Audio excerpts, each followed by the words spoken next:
ಹಾ, ಭಿನ್ನರಾಶಿ ಸಂಕಲನ. ಇಲ್ಲಿ ಒಂದು ಲೆಕ್ಕ ಈಗಾಗಲೇ ಮಾಡಿದೆ. ಮಾಡುವಂಥ ಲೆಕ್ಕ ಸರಿಯೋ ತಪ್ಪು ಅನ್ನೋದನ್ನ ನಾವೊಂದು ಉದಾಹರಣೆ ಸಮೇತ ತಿಳ್ಕೊಳ್ಳೋಣ.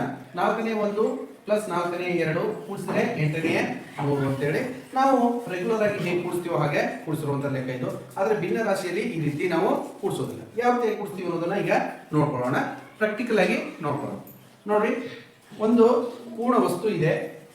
ಏನಿದೆ ಇದು? ಒಂದು ಪೂರ್ಣ ವಸ್ತು ಇದೆ. ನೋಡ್ರಿ, ಒಂದು ಪೂರ್ಣ ವಸ್ತು.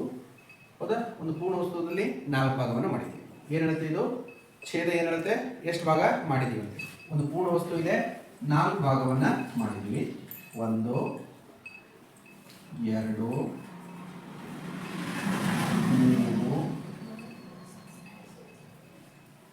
4 ಭಾಗವನ್ನು ಮಾಡಿದ್ದೀವಿ ಅಲ್ಲ? 4 ಭಾಗವನ್ನು ಮಾಡಿದ್ದೀವಿ. ಇದೇನು ಹೇಳುತ್ತೆ? ಈ 4ರಲ್ಲಿ 1 ಭಾಗವನ್ನು ಒಬ್ಬರಿಗೆ ಕೊಟ್ಟಿದ್ದೀವಿ ಅಂತ. 4ರಲ್ಲಿ ಎಷ್ಟು ಭಾಗ ಕೊಟ್ಟಿದ್ದೀವಿ? 1 ಭಾಗವನ್ನು ಕೊಟ್ಟಿದ್ದೀವಿ. ಎಷ್ಟು ಭಾಗ ಕೊಟ್ಟಿದ್ದೀವಿ? 1 ಭಾಗ. ಇಲ್ಲಿ ಬರೀತೀವಿ ನೋಡಿ, ಅದರ ಲೆಕ್ಕವನ್ನು ಇಲ್ಲಿ 4ನೇ 1 ಪ್ಲಸ್ ಇನ್ನೊಬ್ಬರಿಗೆ ಎಷ್ಟು ಕೊಟ್ಟಿದ್ದೀವಿ? 4ನೇ 2. ನೋಡ್ರಿ, ಇದರಲ್ಲೇ ಎಷ್ಟು ಕೊಡ್ತಾ ಇದ್ದೀವಿ? ಭಾಗ ಮಾಡಿರೋದು 4ನೇ, ಭಾಗ ಮಾಡಿರೋದು 4ನೇ. ಒಬ್ಬರಿಗೆ 1 ಕೊಟ್ಟಿದ್ದೀವಿ, ಮತ್ತು ಇನ್ನೊಬ್ಬರಿಗೆ ಎಷ್ಟು ಕೊಡ್ತಾ ಇದ್ದೀವಿ? 2 ಭಾಗವನ್ನು ಕೊಡ್ತಾ ಇದ್ದೀವಿ. 2 ಭಾಗವನ್ನು ಕೊಡ್ತೀವಿ. ಎಷ್ಟರಲ್ಲಿ ಕೊಟ್ಟಿದ್ದೀವಿ?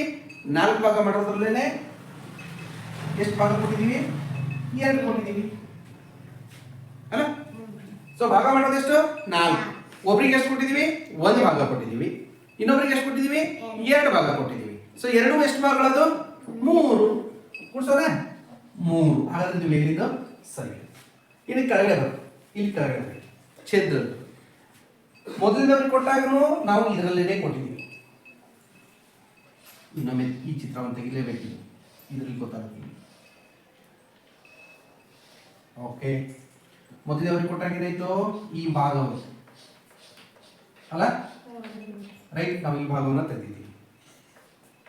ಎರಡನೇವ್ರಿಗೆ ಕೊಟ್ಟಾಗ 2 ಭಾಗ ಕೊಟ್ಟಿದ್ದೀವಿ. ಈ 4ರಲ್ಲೇನೆ 2 ಭಾಗವನ್ನು ಕೊಟ್ಟಿದ್ದೀವಿ. 1 2ನೇ ಭಾಗ, ಕರೆಕ್ಟಾ? 2 ಭಾಗ. ನೋಡ್ರಿ, ಛೇದ ಮೊದಲದವರಿಗೆ 4ನೇ 1 ಈ ಭಾಗವನ್ನು ಕೊಟ್ಟಾಗ ಏನಾಯ್ತು? 4ನೇ 1. ಇವೆರಡು ಭಾಗ ಕೊಟ್ಟಾಗ 4ನೇ 2. ನೋಡ್ರಿ, ನಾವು ವಸ್ತು ಏನಾದರೂ 2 ತಗೊಂಡಿದೀವ? ಇಲ್ಲಿ ಒಂದೇ ವಸ್ತು ಇದೆ ಅಲ್ಲ? ಇದು ಒಂದೇ ವಸ್ತು ಇದೆ ಅಲ್ಲ? ನೋಡ್ರಿ, ಒಂದೇ ವಸ್ತು ಇದೆ ಅಲ್ಲ? ಹೌದಾ? ಒಂದೇ ವಸ್ತು ಇದೆ. ಸೊ ಇಲ್ಲಾದ್ರೂ ಒಂದೇ ವಸ್ತು ಇದೆ, ಇಲ್ಲಾದ್ರೂ ಒಂದೇ ವಸ್ತು ಇದೆ. 2 ವಸ್ತುಗಳು ಒಂದೇ ಇರೋದ್ರಿಂದ ಇಲ್ಲಿ ಛೇದಗಳು ಎಷ್ಟಿದಾವೆ? 4ನೇ ಇದೆ. ಹಾಗಾದ್ರೆ ಈ ಛೇದ ಎಷ್ಟು ಬರಿಬೇಕು ನಾವು? 8 ಬರಿಬೇಕು, 4 ಬರಿಬೇಕು? 4. ಎಷ್ಟು ಬರಿಬೇಕು? 4. ಸೊ ಈ ಛೇದಗಳು ಸಮ ಇದ್ದಾಗ ಅವು ಎಷ್ಟಿರುತ್ತೋ ಅಷ್ಟೇನೆ ನಾವು ಬರಿಬೇಕು. 4 ಛೇದ ಇದ್ರೆ 4ನೇ ಬರಿಬೇಕು, 8 ಇದ್ರೆ 8ನೇ ಬರಿಬೇಕು. 2 ಸಮ ಇದೆ. ನೋಡ್ರಿ, ಇದೆ ಒಂದೇ ವಸ್ತುವಿನಲ್ಲಿದೆ. ಒಂದು ವಸ್ತುವಿನಲ್ಲೇ 4 ಭಾಗವನ್ನು ಮಾಡಿದೀವಿ. ಆ 4ರಲ್ಲಿ ಒಬ್ಬರಿಗೆ 4ನೇ 1 ಕೊಟ್ಟಿದ್ದೀವಿ, 4ನೇ 2 ಕೊಟ್ಟಿದ್ದೀವಿ. ಸೊ 2ನ್ನ ಕೂಡಿಸಿದಾಗ ನಮ್ಗೆ ಉತ್ತರ ಎಷ್ಟು ಬರಬೇಕು? 4ನೇ 3. ಸೊ 8ನೇ 3 ಅನ್ನೋದು ಏನಾಗಿದೆ? ತಪ್ಪಾಗಿದೆ. 8ನೇ 3 ಅನ್ನೋದು ಏನಾಗಿದೆ? ತಪ್ಪಾಗಿದೆ. ಸೊ 4ನೇ 1 ಮತ್ತು 4ನೇ 2 ಒಂದೇ ಛೇದದಿಂದ ನಾವು ಅವರಿಗೆ ಕೊಟ್ಟಿದ್ದೀವಿ ಅಲ್ಲ? ಎಷ್ಟು ಛೇದ ಇತ್ತು? 4 ಛೇದ ಇತ್ತು. ಅದಲ್ಲ, ಭಾಗ ಮಾಡೋದೇ 4.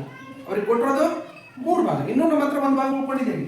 ಈ 3 ಭಾಗ ಕೊಟ್ಟ ನಂತರ ನಮಗೆ ಇನ್ನೂ 1 ಭಾಗ ಉಳ್ಕೊಂಡಿದೆ. ನಾವು ಇನ್ನೂ ಒಬ್ಬರಿಗೆ 4ನೇ 1 ಭಾಗವನ್ನ ಕೊಡ್ಲಿಕ್ಕೆ ಸಾಧ್ಯತೆ ಇದೆ ಇಲ್ವಾ? ಸೊ ಉತ್ತರ ಎಷ್ಟು ಬರ್ಬೇಕು ನಮಗೆ? 8ನೇ 3 ಅಲ್ಲ, 4ನೇ 3. ಅರ್ಥ ಆಯ್ತಲ್ಲ? ಈಗ